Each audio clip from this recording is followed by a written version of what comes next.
We've got a really good question this week from one of our viewers in San Francisco, and he's asked us, how much do I need to begin my investment journey into property? It's a really good question, and it varies, of course, depending on your circumstances. But if we look at things generically and say, how much do I really need to get started? And that's what this viewer was asking us. It really relates to what type of asset you want to acquire, because as we all know, Australian residential property has different values depending on location, age, type, etc. But to get started, I think you really need to still consider that you're going to buy a quality asset that you're going to keep for a very long time, because property tends to be one of those assets. You don't want to keep trading in and out because the costs associated with that are usually very high, and quite often, you might be paying needless amounts of tax to the government just by doing so. So if you want to buy a good quality asset in one of the Australian property markets these days, you probably need to start thinking about spending perhaps $1 million.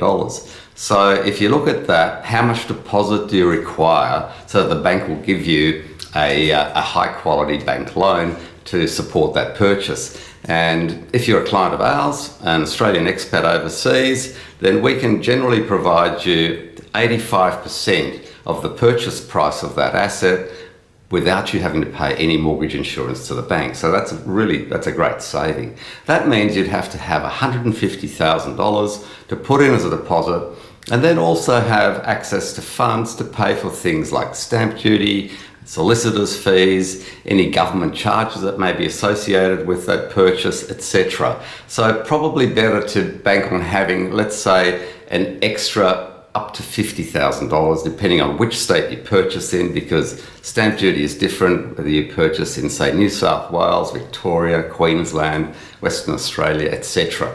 So really important to make sure that you get your maths right and start off on a good footing, rather than rushing in and perhaps buying the cheapest property that you can find simply to buy one, because the likelihood of that being a high quality asset is obviously much lower.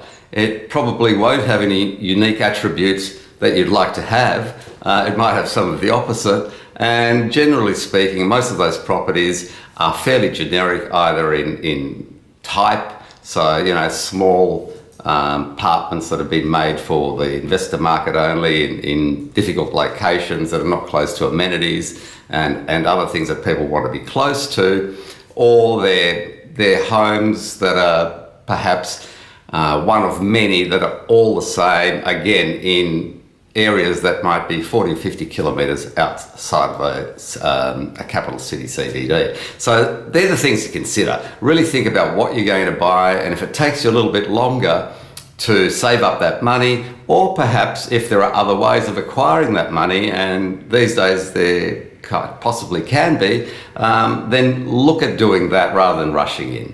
So look, if you found this of interest, then please subscribe to our YouTube channel and click like.